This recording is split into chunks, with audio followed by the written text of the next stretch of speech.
Hi guys, आज हम करेंगे वैलेंस बॉन्ड थ्योरी। सबसे पहले हम जानते हैं कि वैलेंस बॉन्ड थ्योरी किसने डेवलप की थी और थी क्या वैलेंस बॉन्ड थ्योरी।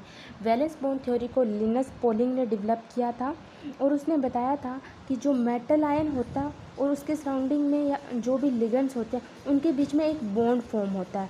वो बॉन्ड इसके जो मेटल आयन उसके जो वैकेंट ऑर्बिटल्स हैं उनके बीच में और जो लिगेंड है उसके जो इलेक्ट्रॉन पेयर्स है उनके बीच में एक बॉन्ड बनता है जिसको हम कोऑर्डिनेट बॉन्ड भी बोलते हैं। ये बॉन्ड होता है, ये प्योरली कोवेलेंट बॉन्ड होता है। ओके, इसको हम सिग्मा बॉन्ड भी बोल सकते हैं। जैसे कि आगे देखें, ये हमारे पास कोई मेटल आयन है, इसके ये वैकेंट ऑर्बिटल्स है। यहाँ पे हम अच्छे से समझेंगे कि वैलेंस बॉन्ड थ्योरी में क्या था। ये मेटल आयन था, इसके पास जो वैकेंट ऑर्बिटल्स थे और यहाँ पे हमारे पास एक लिगेंड था, उसके पास क्या है, ये फील्ड इलेक्ट्रॉन पेयर्स हैं यहाँ पे। ठीक है, जो इसके फील्ड ऑर्बिटल्स हैं और इसके वैकेंट ऑर्बिटल्स हैं दोनों ही ओवरलैप कर जाएंगी और यहाँ पर एक कोऑर्डिनेट बॉन्ड बना लेंगे। ओवरलैप करके कोऑर्डिनेट कोवेलेंट बॉन्ड बना लेंगे, जो यहाँ पर इसी बॉन्ड को डिस्क्राइब किया था लिनस पॉलिंग ने थ्रू वैलेंस बॉन्ड थ्योरी के। ओके, यही थी वैलेंस बॉन्ड थ्योरी।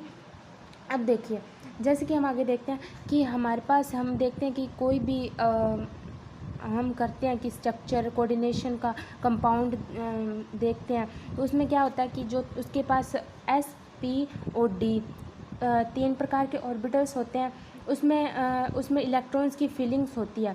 अगर हम इलेक्ट्रॉन्स सिर्फ एस और पी में फिल करते हैं, अगर हमारे पास इलेक्ट्रॉन्स इतने हैं जो एस और पी में फिल हो या फिर जो एस और पी के ही ऑर्बिटल्स यूज़ हो, मतलब जैसे कि अब हम आगे देखते हैं कि अब हमारे पास 3 कोऑर्डिनेशन नंबर है या फिर हमारे पास 3 इलेक्ट्रॉन्स हैं। तो हमने क्या किया, दो तो इसमें एक एस में फिल कर दिया और 2 इसमें पी में फिल हो गए। ओके, एस पी में फिल हो गए तो उसको इन दोनों के जो ऑर्बिटल यूज़ करके जो शेप होगी वो कौन सी शेप होगी, ट्राइगोनल प्लेनर।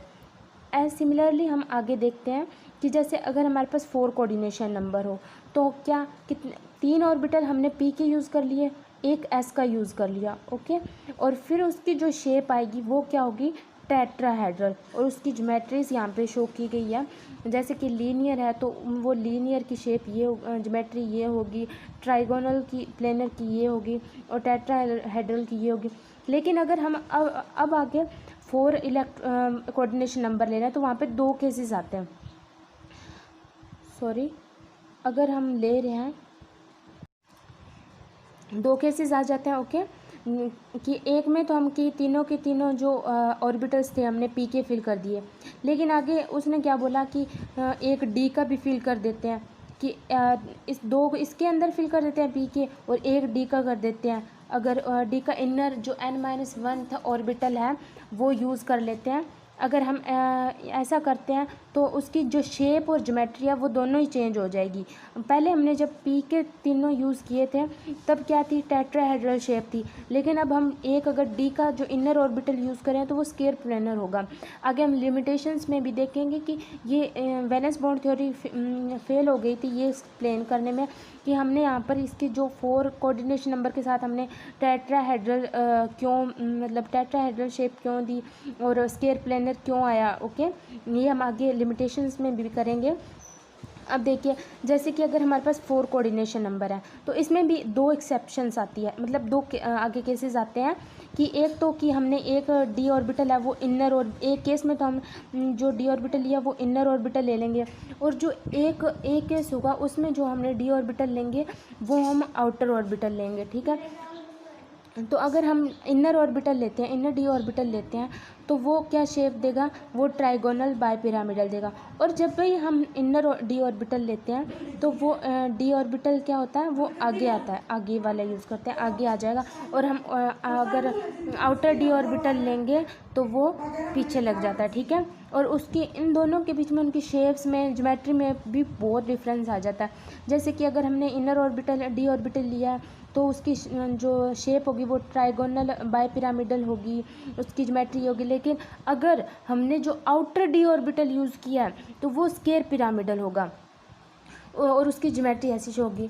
पर आगे जाके ये केस भी आगे जाके अलग हो जाता है कि देखो अब हमारे पास 6 कोऑर्डिनेशन नंबर थे, तो हमने इसमें भी इनर और आउटर डी ऑर्बिटल लिया, लेकिन इसमें तो सिर्फ एक ही शेप बन रही है।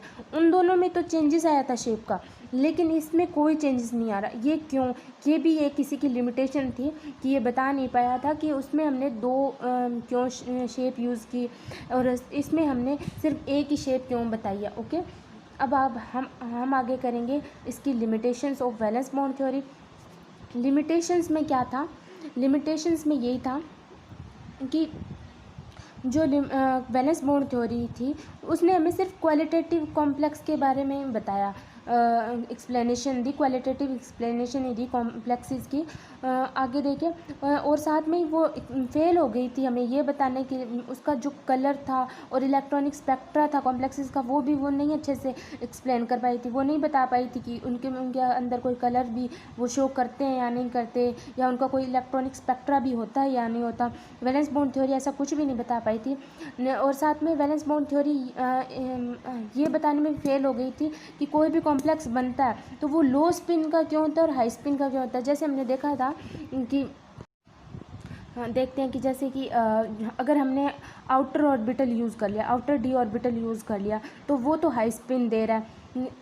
साथ में हमें यहाँ पे ये भी हम देखते हैं कि कोई भी मेटल कॉम्प्लेक्स है वो किसी ऑक्सीडेशन स्टेट में अगर कोई भी मेटल है, जैसे मान लो हमने कि कोबाल्ट है ये ले लिया, इसके साथ लिगेंड चेंज कर दिए, एक में तो अमोनिया ले लिया, एक में फ्लोराइन ले लिया, तो इन दोनों में हमारे पास मेटल आयन तो सेम था और उसकी जो थी स्टेट थी, ऑक्सीडेशन स्टेट थी, वो भी हमारे पास सेम थी, लेकिन उसकी स्पिन में चेंज हो गया। एक में तो वो हाई स्पिन दे रहा है और एक में वो लो स्पिन दे रहा है। पर यहाँ पे जो हमने आउटर ऑर्बिटल, जिसमें हमने आउटर ऑर्बिटल यूज़ किया, डी ऑर्बिटल था, आउटर डी ऑर्बिटल यूज़ किया, वो तो हाई स्पिन दे रहा है, और जो हमने इनर ऑर्बिटल यूज़ किया, इनर डी ऑर्बिटल यूज़ किया, वो लो स्पिन दे रहा है। तो ये थ्योरी ये नहीं बता पाई थी कि हम आउटर ऑर्बिटल लेते हैं तो हाई स्पिन क्यों देता है, वही किसी मतलब उसी ऑक्सीडेशन स्टेट में वही मेटल आयन, और अगर हम इनर ऑर्बिटल डी ऑर्बिटल ले रहे हैं तो वो लो स्पिन क्यों शो करा है। तो वो इनके बीच का जो मतलब था, इसका रीज़न था, वो नहीं बता पाई थी वैलेंस बॉन्ड थ्योरी। अब हम देखते हैं जैसे कि जो उसने वैलेंस बॉन्ड थ्योरी ये भी नहीं बता पाई थी कि कॉम्प्लेक्सेस की स्टेबिलिटीज़ क्या है। जैसे हम देखते हैं कि कुछ एक कॉम्प्लेक्सेस होते हैं वो इजीली रिएक्ट कर जाते हैं, इजीली मतलब अपनी रिएक्शन शो कर देते हैं, वेरी फास्ट होती है उनकी जो डिस्प्लेसमेंट्स रिएक्शंस होती है, कोई भी अगर उनकी कोई भी रिएक्शंस हो रही है तो वो वेरी फास्ट होती है। लेकिन वहीं पे जो कुछ एक हमारे पास होते हैं कॉम्प्लेक्सेस, तो उनकी जो रिएक्शंस होती है वो वेरी इनर्ट होती है, वो बहुत स्लो रिएक्शन शो करते हैं। तो ये थ्योरी नहीं बता पाई थी कि इन दोनों के बीच में क्या, इन दोनों का रीज़न क्या है, इस चीज़ का रीज़न क्या है कि क्यों कुछ एक जो कॉम्प्लेक्सेस है वो वेरी लेबाइल होते हैं रिएक्शन शो करने में, और कुछ एक जो होते हैं वो इनर्ट रिएक्शन शो करते हैं। क्यों, उसका रीज़न नहीं बता पाई थी। ना ही ये इसका रीज़न बता पाई थी कि जैसे कि मैग्नेटिक मोमेंट वैल्यूज़ होती हैं उनमें वेरिएशन क्यों आती है with the change of temperature. जैसे कि हम टेम्परेचर चेंज करें तो जो उसकी मैग्नेटिक मोमेंट वैल्यूज़ थी वो चेंज क्यों हो रही है उसके साथ साथ। तो काफ़ी सारी इसकी लिमिटेशंस थी। ना ही ये मतलब अच्छे से एक्सप्लेन कर पाई थी कि जो हमारे स्प्लिटिंग होती है डी एनर्जी लेवल्स में वो किस कारण होती है, उसका रीज़न क्या था या फिर क्यों हो रही है, वो नहीं बता पाई थी ये वैलेंस बॉन्ड थ्योरी। जो वैलेंस बॉन्ड थ्योरी थी ये हमने पीछे भी मैंने बोला था कि हम आगे जाके लिमिटेशन में देखेंगे कि ये जो टेट्राहेड्रल और स्क्वायर प्लेनर कॉम्प्लेक्सेस बनते हैं, शेप शो करते हैं,